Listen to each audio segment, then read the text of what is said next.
So I've been previewing this one for a couple of days now, and I'll be honest with all of you. I don't know what's about to happen on today's show, and I want to swear I'm very excited. I'm bleeping excited about it. I can't do it, man. I can't do it. I still can't bring myself to swear. At least not on air. Off air. They all come out at once. Welcome to Old Man Squad Fantasy Basketball. I'm Dan Besbris. I am joined today by my good buddy, Rhett Bauer. And before we dive into any of the good stuff, quick reminder, follow at Old Man Squad on Twitter, at Rhett_Bauer, RHETT_BAUER. Rhett's the man. Rhett is one of the finest dynasty minds you'll find out there. And you guys have heard from him a few times on this show, and it'll be many more over the coming months. Please like, rate, and subscribe at the front end of the show. You guys know the drill by now. It does all help as we start to grow this relatively, still basically brand new network. Rhett is here with, what was it? It was last week, I think, right, Rhett, where you reached out and you were like, I've been working on this thing. I've been working on this plan to be able to get Joel Embiid and cover your butt if he misses an extended period of time. And now, okay, so listeners can't see the look on Rhett's face right now, which is like, yeah, I mean, I kind of did it. But it's an absurd concept, though. It's like, hey, let's draft this first-round player who could probably be the number one per game fantasy producer, and then not need him. Like, it's an insane concept. You it's an don't want to get in insane that situation. But it very well could happen because everybody's great concern with Embiid is that it's not that he's not going to put up massive, massive numbers. It's that he's not going to put up massive, massive games played, where a best case scenario for him over his, little more than half decade in the NBA is playing in about 80% of his team's games. And more often than not, it's been more like 50 to 70% of his team's games. So let's start at the top here. The argument, before we even get into like how to cover yourself, let's just talk about Embiid as an entity, because he's pre-ranked 7th. That's 2 slots higher than it was a week ago when he was 9th. He has a legitimate shot, as he was last year, to be the number 1 player on the per game side. What do you see, Rhett, as changing for him this season with Paul George in town? Because that does change things a little bit. Yeah, it does. I think the easiest thing is just the assists to come down a little bit, but the most important part, and you kind of touched on it on the Philly preview show that I was very annoyed at you for putting out before we did this. But it was great, and so I was agreeing with a lot of your points, but I was still annoyed. It's like, gosh, ah. So Well, thank you. yeah, you're welcome. So essentially, I think the biggest thing that I think Paul George will bring is the ability to not play Joel Embiid 33 minutes a night. That that to me is the biggest That'd be deal. huge. And that is also why the very last point of the building the Joel Embiid team is drafting Andre Drummond. We'll end up getting there There you go. That's because the teaser for the end of the yes, yeah, Rhett loves Andre Drummond. No one saw that coming. And so, like, I think you mentioned it. If there's a world where Embiid just plays 30 minutes a night instead of 33, does he then get up to the 65 game mark rather than the 55 game mark?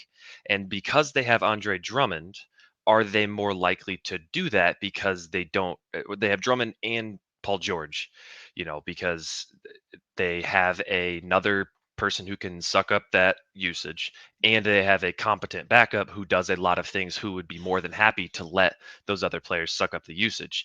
And all of those things together made for a very interesting offseason where I came into the offseason saying, I don't think I'm going to touch Joel Embiid in the first round. And then, once everybody else started agreeing with that, it was like, all right, so we're just going to get Joel Embiid at the turn now. Like he's going That's to, what it looked like. yeah. You get a Donovan Mitchell, Joel Embiid at the turn. That just sounds Yeah. insane. And Yahoo came out and had Embiid 7th ish, and so I decided to build a team trying to draft Embiid at 7, I love this. and just plan for him not to be there. And then what could go wrong? Okay, so I mean, the big question is how on earth? Because if you're drafting Joel Embiid, presumably you're building a team on now, Roto versus head to head. There's a little bit of a difference there. You're Hmm. building a team typically on someone's strengths, which for Embiid, scoring, rebounding. Hmm. I mean, kind of everything actually. Hmm. Let's be honest here. Everything other than threes was basically a strength last year. His blocks were excellent. His steals were very good for a center. Great field goal percent guy. Great free throw. The best, I think, last year. Best impact free throw percent guy in the NBA. Even the assists were solid at 5.5. Hmm. Uh, I don't even know what the right question is here, Rhett. How do you build a team that can still survive without all of that? Now, to be clear, I don't know if you can, because the it all comes down to the draft and the people that you're drafting with and your Show's draft over. slot. Yeah, exactly. That's it. To see you guys next time. Which I won't be back next time because that was a horrible. But no, it's so like uh, the way I was looking at it, I would not try to build this specific type of thing in like a 14 or any higher. I just wouldn't. I just don't think you could do it because you would just end up in a situation where you are putting so much stock into getting the right kind of players Hmm. that you just can't do it. You just have to hope for health for Embiid. So would you Oh, skip Embiid in 14 and deeper then? I probably at the 7 spot, absolutely. I think that you start getting into the 14 spot, then it's like okay, you gotta Right. do that because the delta between the like taking Embiid at 7 and getting who would be your pick at on At the flip side. 7, let's see, you're probably choosing between Embiid and like Halliburton and Tatum and Kevin Yeah. Durant and stuff So like that. then in a 14 teamer where you're back on the other side, if you've got 7 and then down, you're probably into like the Dame territory as your second player, which wouldn't be that bad. But all to say, I think in a deeper league, if he goes deeper towards the turn to where you can kind of get another first round ish value player, like Oh, if you can I get see. any, I see what yeah, you're saying there. Okay, I'm following. sorry. I think that is a viable path, but I would not take Embiid at the 7 spot like I did building this team because I wanted to make it as challenging as possible to see how many holes could actually get poked into a plan like this.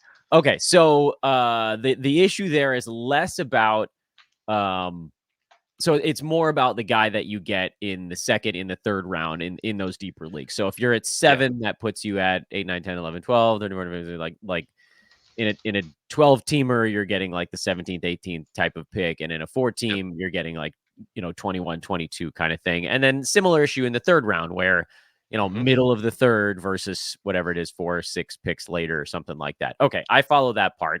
So Yeah. what can you do then? Like who is your target in the second round if you're drafting Embiid and also trying to cover for the fact that you drafted for Embiid? Yeah. So, Drafted Embiid. and the reason I say, pushing it closer to the turn is you have more control at the turn because you're making your 2 picks back to back. Because if you're picking in the middle of the round, you can say, "Oh, I'm going to take this player," and then I really hope 10 picks from now I get this player. Versus at the turn, even if it is like the 11, 14 spot, you know that there's one team in between you, and that makes it easier to build a team like this where you are trying to plan for catastrophe essentially. So Okay, plan away. What do we got yeah, next? um, you're playing Roto, Okay, so this is not a essentially. yeah. No, you just Oh, treat you your mean even? head-to-head team like Roto Oh, okay. I'm on board so because far. This you is this yeah, this is where I end up going like 80% of the time anyway. I'm like, oh, I'm gonna punt this, and then I'm like, I can't do that. I gotta I draft. thought you might be. But Yeah. when you lose someone with as much volume as Embiid, you you can no longer win on volume. Right? Like you just can't. You can't plan to win points. You can't plan to win rebounds. You can't really like you can try to do blocks a little bit. So the only options after that are the only things you can count on in the absence of volume is efficiency and steals and blocks. And with the lack of volume comes a positive turnover ratio. So you can, like, I'm not saying go into it trying to plan for stocks, percentages, and turnovers because that's a chaotic build. I've done it. It's fun. It's just horrible. By the way, there's nothing that pisses off another team more than losing to a team that beat them in everything that doesn't count, like the non-counting everything. And I've also Yes. like accidentally done that in one play. I wasn't trying to. I just like I had a guy get hurt or something like that, and it was steals, blocks, percentages, and turnovers. And I advanced in a playoff round, and the other manager was fuming because they won by like 250 points and 80 Hmm. rebounds and 65 assists or whatever it Hmm. was. They're like, how the hell did I lose this round? I'm like, honestly, bud, I don't know. I don't know how to. Yeah. Okay. Um. So, So yeah. but that's, but like if you have Embiid, you Uh could huh. still potentially compete in those things. So Hmm. how do you, well, I want to hear who you're taking in the second round, but also strategically, how do you do both? That when you bank on efficiency and steals and blocks, you can get a lot of players who, even in the absence of Embiid, can carry your team in those categories Mm, without relying on the volume that you would need to compete in things like points and rebounds and assists and situations like that. So the entire concept is essentially don't draft any players that are bad at either percentage throughout your entire draft until you get to like the last 4 rounds where I just find yeah. myself drafting center, center, center, center because there's just it's I can't help it. No, and it Um, sounds like then you're also looking at what Embiid is the worst at from a counting standpoint and immediately throwing those into the dumpster. Is that correct? More or less, yeah. And so, I mean, Embiid is not the greatest at assists and steals. He's above average because he's fantastic at everything. He's also Okay. not great at threes. Yeah. So if Embiid is missing, his absence doesn't really hurt those categories that much. Right.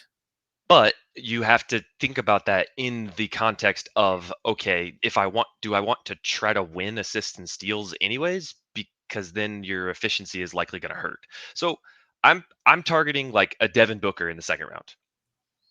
So That's not a ton of defensive stats, but extremely efficient. extreme efficiency on very good volume that has like across the board everything and will on a totals basis probably push into that top 20 top 25. Like he'll be consistent enough in that regard um to return that value in the absence of Embiid. Like you could still win with hyper efficiency with Devin Booker playing his normal amount of games. Yeah, What and I'm if Embiid is healthy, you are now very competitive in points. That Yes. remains a potential strong suit Yes. if Embiid is upright. If he's not, you Yes. are able to then because if you're down Embiid, you're probably not going to lose turnovers because your Right. 4 turnover a guy game is out. Yep. Someone else in head to head is probably gonna have more turnovers than that. So now you're Yep. winning turnovers, both percentages, and then we're still sort of like hovering in the what are the other direct. And Booker, by the way, not a big time threes guy either. So you've kind of Correct. gone that same direction, which is like, look, if I lose Embiid, this doesn't change my threes outlook all that much. So Right. I don't need a guy behind him that's going to knock down a bunch. Yep. So, but Booker not bad in assists. So Nope. like that's not dead to rights Mm-mm. at the moment. You're not going to beat the team that probably went like Halliburton and another guard, but you're going to beat the teams that went, big or big little. That's not a big assist dude. I'm curious to see where you go on steals, blocks, and everything from here. I can see you have Yeah. something to say, so I'm going to stop Yeah. talking. No, no. I mean, that's the thing. The entire concept is trying to win without Embiid. So, like the idea of that, you're already behind so much that I don't. Yeah, The concept is crazy. So don't try to I do it. love But this. that's I love this also concept. yeah. When you're drafting in the middle of the round, that's where I Booker is a solid pick because you just don't really know what you're going to be able to get on the backside. If I was picking at the turn and I was able to get Embiid at 10 and then get like a Kevin Durant at Oh boy. 14, then okay, my turnovers are kind of bleh, but that's some pretty elite efficiency and Hmm. pretty good across the board. And then on the backside of that round, you end up with you could go with a Laurie Markkinen if you wanted to for even more hyper efficient scoring, low turnovers. You could go with a if you wanted to be an insane person. I would not. You could go Kawhi Leonard in that third round and just glass cannon your Ooh. way to the moon or to the core of the earth. I don't know. Bam Adebayo is another example where threes are kind of meh, but efficiency is good. Counting stats across the board is pretty good. So you're kind of looking at those sorts of things where at the turn you can decide in that second round if you really wanted to, you're just going to punt threes and you're going to take you're going to take Demontis Sabonis, Joel Embiid, and then in 3-4 you're going to go for Mobley and DeJounte Murray or whatever it ends up being and just build it out that way. But when you're in the middle of the round, like 7 is in a 12 teamer, you kind of have to play the middle, even though you might not end up competitive in something Mm. like assists. You're taking Devin Booker because of the elite volume and efficiency. So in a most likely case, you're ending up with Booker. Your second choice in that second round, it sounded like would have been Sabonis, who's going a tiny bit later now, but probably hmm probably doesn't make it all the way to the middle of the round. But is that sort of like the backup plan, or I maybe mean, that's the lead plan, and Booker's the backup plan. yeah, I don't think there's a wrong answer in the second round Okay, other than someone like Kyrie. I think that would be too fragile. I don't think I would do that.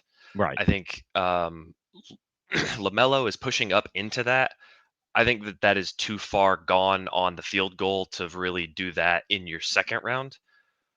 But even a guy like Scotty Barnes, That depending was going on to be where my you're next question. drafting, Actually, he yeah, was the question. Is his efficiency good enough to warrant that second round play? I think his overall production in the categories that we need to care about will be good enough to warrant, and you will have to draft accordingly moving forward. Okay, so third round. Um, do we? I mean, overall, once you have Embiid, do you have to? I know you mentioned Kawhi and Markkanen as possibilities there, but don't you feel like you need to be a little bit safer on the games played side? Or Yep. okay, Yeah.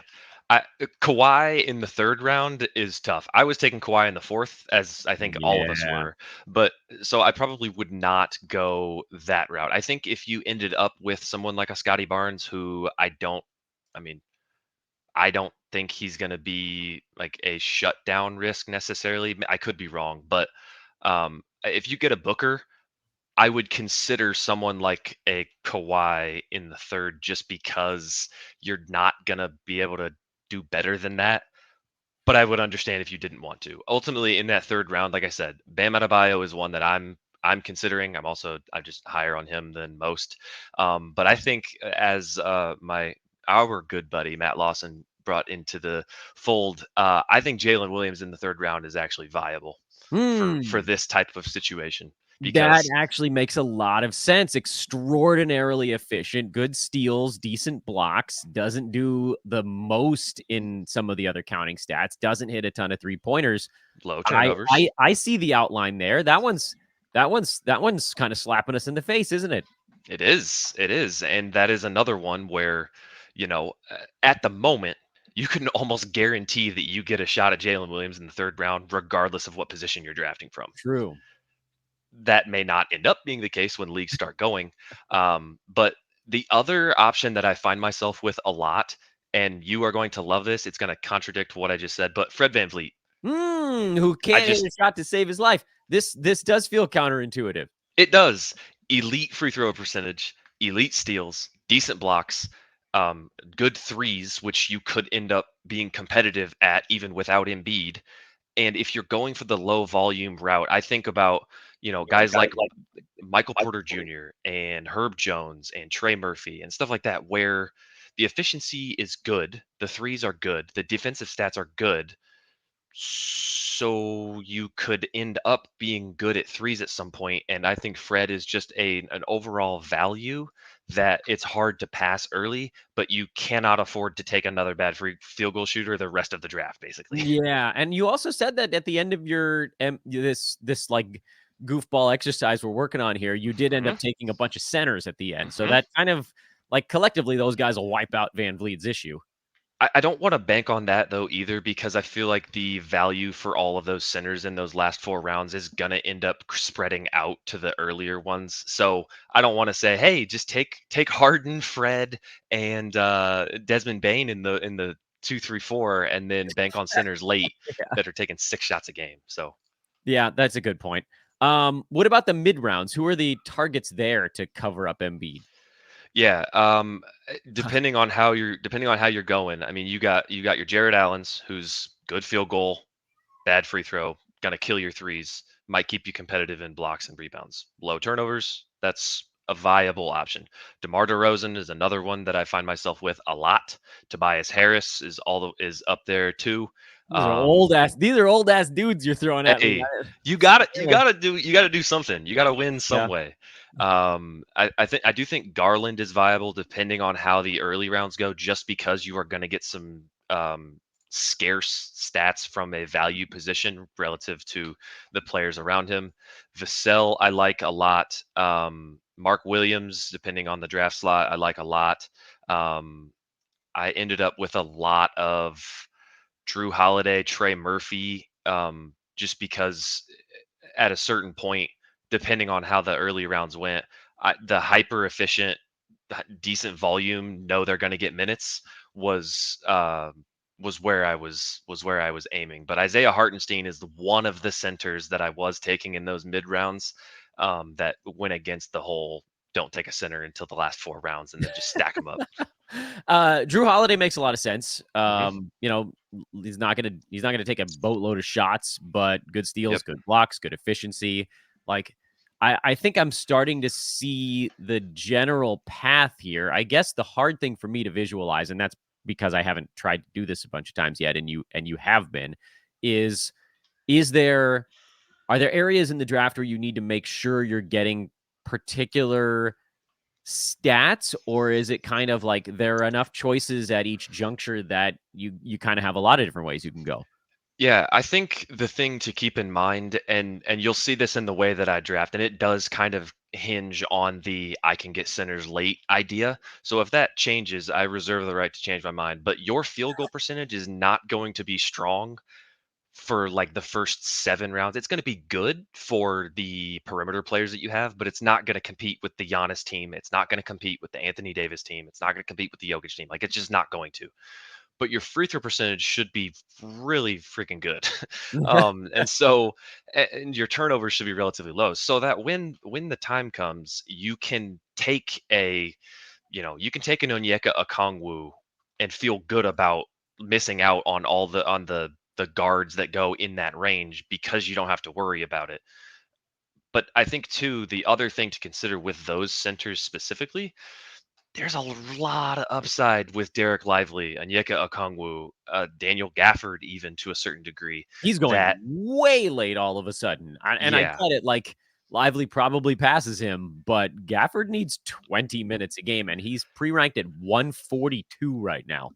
right. So it's players like that that have awesome per game in their projected role and a pretty clear path to more minutes than that. Maybe not so for Gafford, but for Lively on the flip side of that coin, and Okongwu as well. You end up with players who do things that you care about, which is to say they help your percentages, they help with steals, blocks, low turnovers. As long as you've given yourself a buffer in the earlier rounds to not have atrocious field goal percentage or atrocious free throw percentage, you can come out with a team that I removed Joel Embiid from my team entirely. And I was like, I would have made the playoffs in a head to head format, which, That's insane. Because yeah, people assume that if he goes down, you're done. And in right. a lot of instances, you are, because if you build a team exclusively on his counting strengths and he goes down, you're donezo. Hmm. But okay, so let's to try to help people visualize this a little bit. Since I don't have a graphic or any artwork to throw up on the screen. By the way, again, talking to the amazing. That's by the way, if you were a magician, we need to come up with a name. That's how I want to start introducing everyone on the show. I want to give them like a magician's name. I don't have one handy for you yet, but we're talking to Rhett Bauer, Rhett_Bauer on Twitter. The remarkable Rhett. I'll work on it. Um, do you have a preferred set of players in front of you for each round? Like, could you rapid fire those off for listeners or viewers? Yeah. Okay. So round two, I'm going Booker. I'm going I would consider Harden in there. It's a little bit, he's just a value play on the production side. Scotty Barnes and Chet Holmgren are the ones that I'm looking at in round two. Round three Oh, is I didn't kind of even think Bam. about Chet. Sorry, I jumped in on you there, but he's very efficient. And who cares if it's 1.9 or 2.3 blocks? Like for rank, that's a big deal. But for this build, it's kind of hmm 6 of one, half dozen of the other kind of thing because you're getting just the stats that you're targeting. Sorry, continue. That one actually No, makes a lot of sense. yeah, again, this is another one where if you end up with Chet in the second, you take Fred in the third, and okay, now you got your assists up to a reasonable point, or you could just completely forget about it and take a Laurie Markkinen, and now you've got absurd efficiency, and you just don't care about assists the rest of the way, and now you can bump Trey Murphy up your board, you can bump, um, I don't know, like a Franz Wagner if you wanted to up your board, and just keep going in Mm. that way. So you can really pivot, but you have to keep the core tenet in mind of the efficiency. And so round three, like I said, Laurie, Bam, Van Vliet, JJJ is pushing it on the efficiency and games played side for me. Um, but then you've got your Miles Turner in round four is a maybe, depending on how your first couple rounds go. Desmond Bain is fine. J Dub is awesome. That feels like Franz, yeah, it feels like Jalen Williams is the one that he's on every single one of my teams. yeah, your heart All is of them. all aflutter. Yeah. So round five, if he's there, Derek White is awesome. DeMar DeRozan's excellent. Mm, Tobias Harris in that range somewhere. Even like a DeAndre Ayton is good if you find yourself weak in the field goal percentage, weaker than you'd like. Say you ended up with Harden and Fred, be like, okay, we gotta we yeah. gotta pivot with some volume.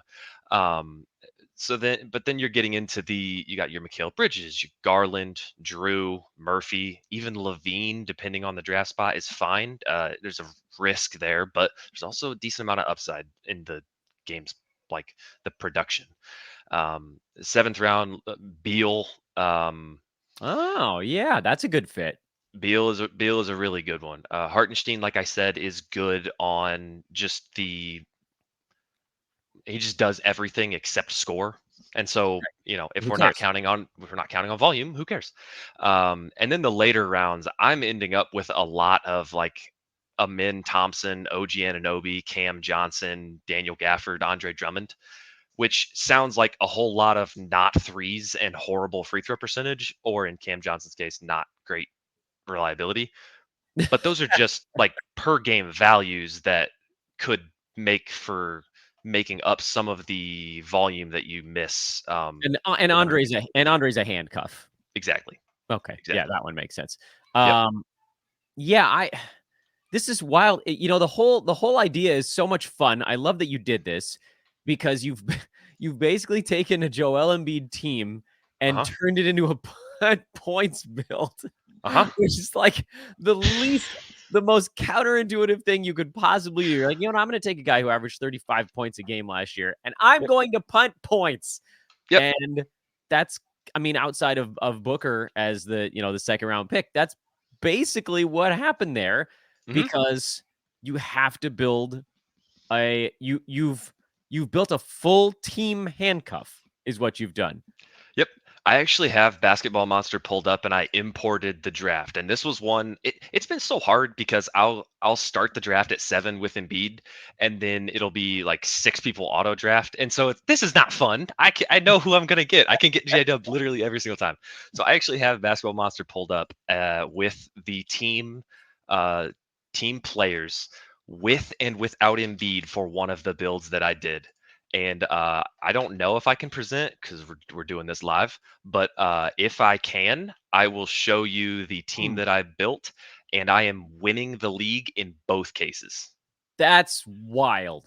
You know Yeah, what? If we can't present it here, we can present it on social. So we that'll be like can. the We old man can. squad overtime or whatever the thing is. I I am going to try to share my screen. Hopefully this works. So, um, Should have let you logged in as an admin on the old man squad account. oh, it's okay. If I had only known, It's if I had okay. only known.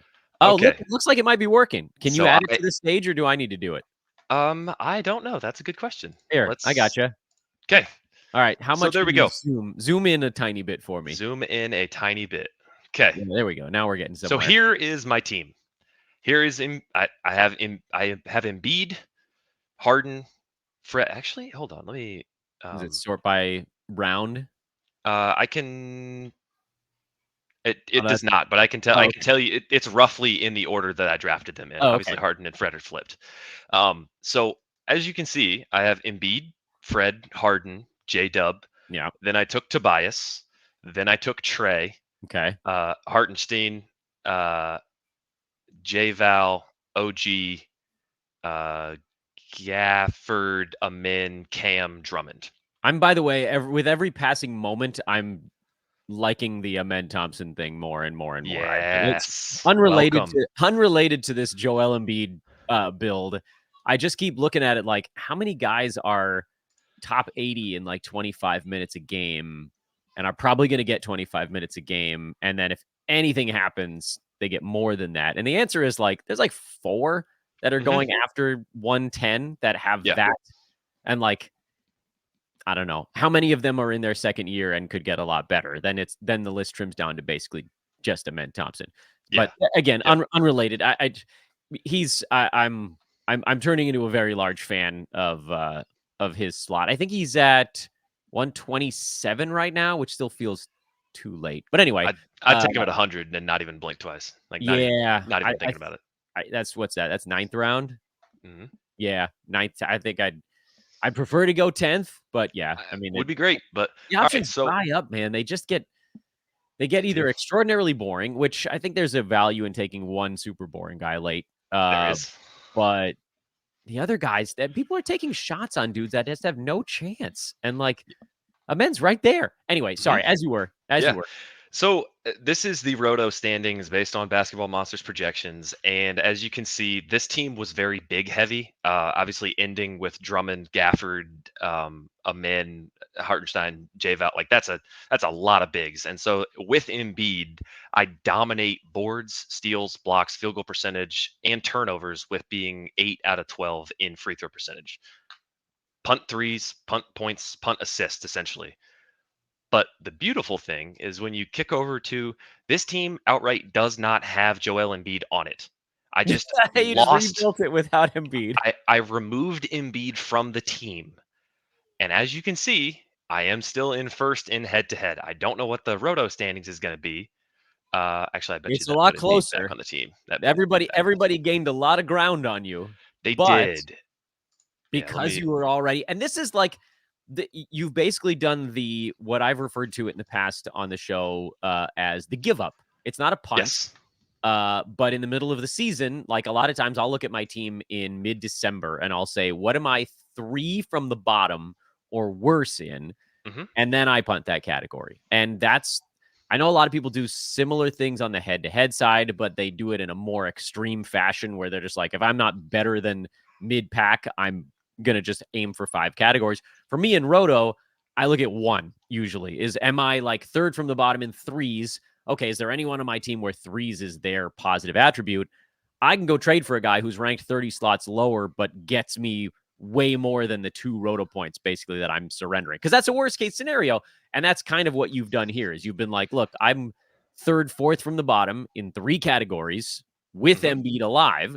The worst case for me is I go from third from the bottom to the bottom with Joel Embiid Hmm. as long as the other stuff stays strong enough to win. And so now Rhett, he's displaying it on the screen for those that are watching, but can you talk us through the difference here? Yeah. So this team just does not have Joel Embiid on it. And it is still, for those of us watching, it is still the leader in Roto, and I beat all but four teams in head to head based on elite steals, elite field goal percentage. I'm the best team in turnovers. Blocks are Surprise, surprise. 10, rebounds are 9, and free throw percentage is actually 6. So again, this team built way more big heavy towards like J Val and Hartenstein in the middle of the round. I would not recommend doing that in this sort of build. By the way, But I I would also argue, just for argument's sake, that your rebounds, steals, and blocks would be higher and your free throw percent would be lower because this is probably not accounting for the Andre Drummond double bump. production, right? Yes, Yeah. yes, that's a great point. So But turnovers would also take a hit. yeah, um, but free but throws lower, field goal percent, steals, blocks, and rebounds all go up a little bit more. which I don't know. I got my socks on, so I'm not the best at counting, but I believe that is 5 categories between rebounds, steals, blocks, field goal percentage, and turnovers. So, Well um, played. again, I would not recommend doing this to the extreme that I did it. However, the overall point is that if you find yourself at pick 9 and then Joel Embiid is available to you, I think that there is a path to building a hyper efficient, hyper stocks Yeah. team that can win with or without Embiid, even in in the most competitive leagues. I would probably not try to do that because you're gonna get smoked by people who know what they're doing. But in more public leagues where the drafting isn't nearly as sharp and you can get that J Dub value in the fourth round, I think this is a very viable strategy. Yeah, and on top of the fact is like, the reality of the situation is that it's going to fall somewhere in the middle. Hmm. You like one of the examples that Rhett just showed us was Embiid healthy for the year. The other was Embiid gone for the entire season. He's Hmm. going to play some games this Hmm. year. We don't know exactly how many, but like the reality of your roto totals there or whatever, or head to head or however you want to rank it is it's going to be either directly in the middle or probably ever so slightly to the Embiid is on your team Yep. side. I think we actually both have kids going crazy right now. I know my kids are going crazy. Can you hear Hmm. my kids yelling in the background? I can't, but I assume you can hear mine. I can hear both. And this is perfect. This is like, by the way, happy admissions day to everybody listening in California. Apparently, we have a holiday out here for the day that California was admitted to the union. I did not know that that was a thing. I thought admissions day was like a day where everybody at the school works on the admissions committee for a whole day. Whoopsies. Anyway, Red, I know you got to get back to doing real person work. But I am extraordinarily grateful. This is a topic that I've been sort of honestly really excited to talk about all week long because I know, and it's going to happen to all of us. We're all going to get in some league where we end up with the 8th pick and he's still there. And we're like, do I want, as I yank my headphones out of my ears in disgust, do we want Joel Embiid now, who has this unbelievable upside, but we're all petrified? Or do I want to go like Jason Tatum? And Embiid sounds so much more exciting and fun and interesting until he's not. And having a backstop is a really interesting and clever exploration. And so I see you've muted yourself, and that makes me nervous that crazy things are happening. Nope. But dude, thank you for doing the deep dive on this because I sure as what wasn't going to do it. Absolutely. No, honestly, what brought it to mind was thinking about Joel Embiid's season a couple of years ago, where in 2019-20, he played 29 and a half minutes a game. He played 51 games, so obviously that is not a good indicator, but he was 23rd per game in that year.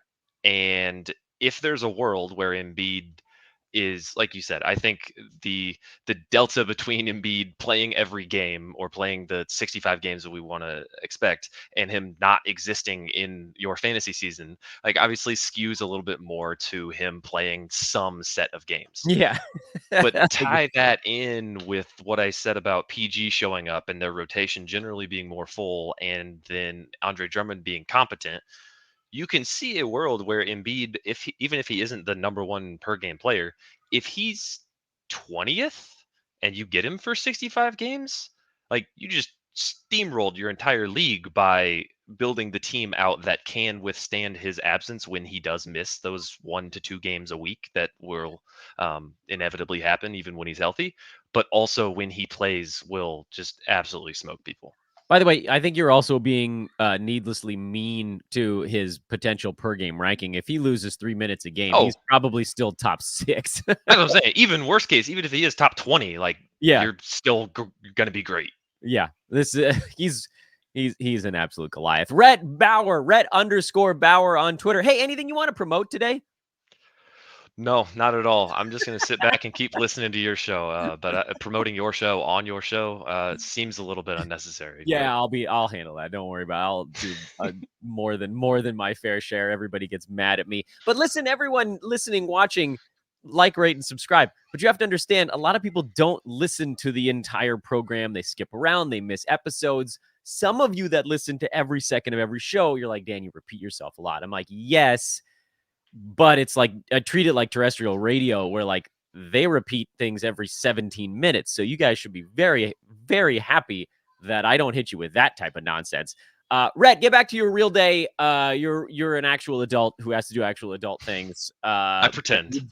Very appreciate you coming in and doing kid things with the rest of us. He is Rhett_Bauer on social media. He's one of my good buddies here in this fantasy universe. Check out all of his dynasty work. Roundball Rhetoric. He didn't promote it, so I'm going to do it for him. Rhett, I mean, I'm going to say we're going to do it again soon. Everybody knows that's the case, but we're going to do it again soon, right? Yes, we will. Yeah. You know damn well that was fun. You know damn well that was fun. Are we going to do it? I don't know. I haven't made up my mind. But I do know that if I end up with the 9th pick and he's still sitting there and my other choices are KD and Steph, I might be going Embiid. It's hard to argue against the guy. Like, think of it this way. And Basketball Monster does a nice job of this. And actually, I could even potentially throw this up on the screen. And I know that Z scores are not everything. And I know that, player rank values are not everything. But if you just look at the top 15 players on the fantasy board, last year, Joel Embiid, you can see his value, was listed at 1.06 on Basketball Monster. Kevin Durant was listed at 0.43. 0.43. Steph Curry last year, who had a down steals and field goal percent year, was listed at 0.29.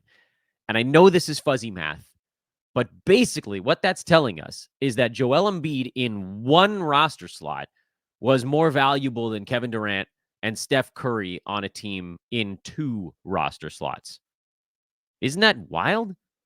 That's absolutely wild. Like, you need effectively, and you can see it again on the board in front of you, Joel Embiid was in one roster slot pretty much worth like Kyrie Irving and Tyrese Halliburton together.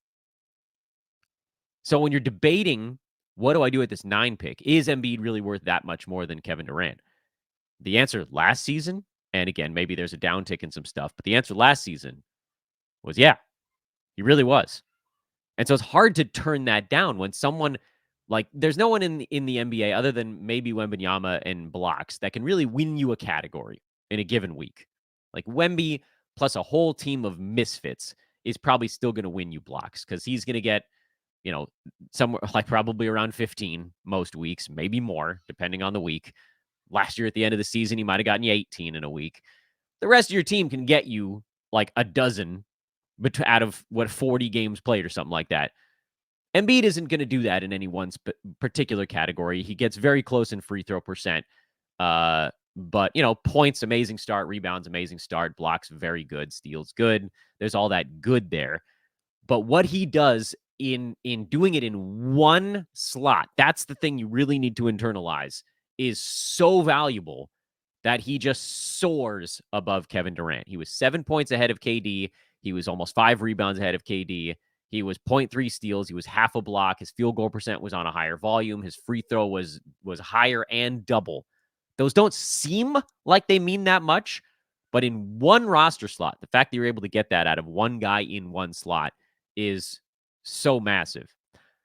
I get it, though. If you're sitting there at 9 and Tatum's still there and you're like, look, I think Tatum's going to play 70 ball games this year, and that means more to you, okay. But Tatum in 70 games is probably going to have about the same totals impact on your team as Embiid in about 10 fewer ball games. Can you reconcile that? And what Rhett presented today, as I'll now take this screen off the board, is a way to potentially keep your team afloat even when Embiid misses time. Because he's going to miss some time. The question is it going to be 14 games or is it going to be 40? It's probably going to be somewhere in between. But if you have the right team to win those 4 or 5 categories a week, if Embiid goes down and you're losing 5-4 every week and Embiid's back and you're winning 7-2 a lot of weeks in head-to-head, And Roto, you're just steam training people. That's how you slip through the cracks. And if he plays 60 plus games, great. Then you didn't really need that specific build. You could have done a lot of different things. But if he plays 50 or 45, then you needed it. Good stuff from Rhett. I'll bug him on Twitter to put some of this stuff out there on social so you guys can kind of see the list a little bit better, especially for those that are listening after the fact. But that's the general gist of it. Big thank you once again to Rhett Bauer. Rhett_Bauer, RHETT_BAUER. Follow on social, like, rate, subscribe this podcast as we continue to grow the Old Man Squad. And I'll be back a little bit later on today. I haven't made up my mind what I want to do for sort of like the Friday end of week show. It's typically lately been kind of like crowd pleaser time. So, sleeper type show or steals and busts type show or something that people get real worked up about, carry you through the weekend. In any event, I'm Dan Besbris, at Dan Besbris on Twitter. Follow me there. Follow at Old Man Squad. You'll get all the show drops. You'll get all of our other hosts, and it'll follow you back. So you get an extra follower out of the ordeal. See you in a few hours, everybody. Guess that's that for this one.